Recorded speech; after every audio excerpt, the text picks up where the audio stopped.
Hi friends, ఈరోజు మనం మంచి రుచికరమైన చికెన్ టమాటా గ్రేవీ కర్రీ ఎలా తయారు చేసుకోవాలో చూద్దాము. దానికి చికెన్ ఒక హాఫ్ కేజీ తీసుకోండి.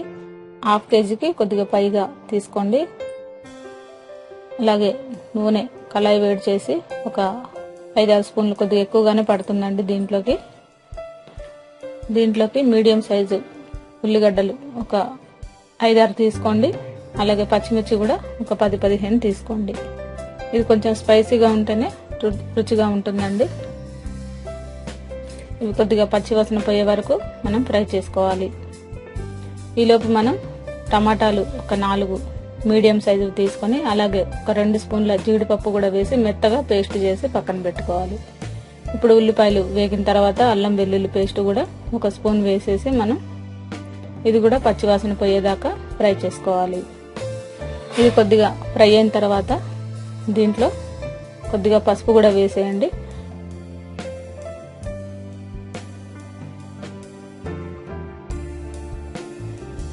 దీంట్లోనే మనం చికెన్ శుభ్రంగా ఒక 5 టైమ్స్ కడిగింది ఈ గ్రేవీలో వేసేయాలి. ఉల్లిపాయల పేస్ట్లో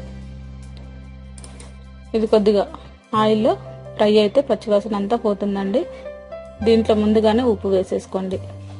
ఉప్పు ముందుగా వేస్తే ముక్కలకి పడుతుందండి, మంచి టేస్ట్గా ఉంటాయి తినేటప్పుడు. లాస్ట్లో ఉప్పు వేస్తే ఎప్పుడు కూడా చికెన్ ముక్కలు టేస్టీగా ఉండవు. ఇప్పుడు మూత పెట్టేసి 10 నిమిషాల పాటు ఉడికించుకోవాలి నూనెలో. ఈలోపు మనం ధనియాలు, అలాగే లవంగాలు, దాల్చిన చెక్క, షాజీరా, ఒక ఇలాచి, గసాల ఇవన్నీ కూడా కొద్దిగా వాటర్ వేసి మెత్తగా పేస్ట్ లాగా పట్టి పక్కన పెట్టుకోవాలి. ఇప్పుడు మనకి 10 నిమిషాలు ఇది ఉడికిపోయిందండి.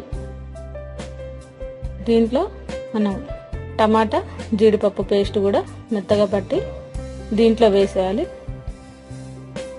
జీడిపప్పు కొంచెం మనకి మంచి టేస్ట్ వస్తుందండి. ఈ టమాటాతోని ఇది కూడా పచ్చివాసన పోయే వరకు ఫ్రై చేసుకోవాలి. అలాగే మనం ఈ ధనియాల పేస్ట్ కూడా దీంట్లోనే వేసేసి ఈ రెండు కూడా మరొక 10 నిమిషాలు ఇలాగే ఆయిల్లోనే కొద్దిగా ఉడికించుకోవాలి.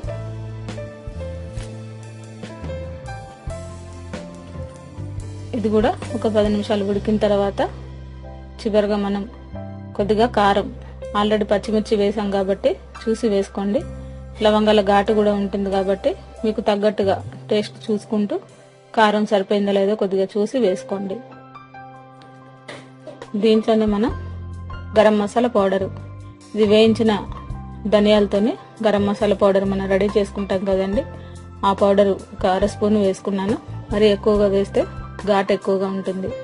చివరిగా మనం కొత్తిమీర వేసి దీన్ని స్టవ్ ఆఫ్ చేసి సర్వ్ చేసుకోవడమే. దీంట్లోకి బగారా రైస్లో కానీ, చక్కగా వేడివేడి రైస్లో కానీ ఈ కూర చాలా టేస్టీగా ఉంటుంది. ఆనియన్స్, నిమ్మకాయ ఇటువంటి పక్కన పెట్టుకొని ఈ కూర ఒక్కసారి టేస్ట్ చూడండి, చాలా బాగుంటుంది. ఇలా డైరెక్ట్గా కూడా రోటీలోకి, పరాటాలోకి చాలా బాగుంటుంది. ఈ రెసిపీ మీకు నచ్చినట్లయితే లైక్ చేయండి. ఈ రెసిపీని మీరు కూడా ట్రై చేసి చూడండి.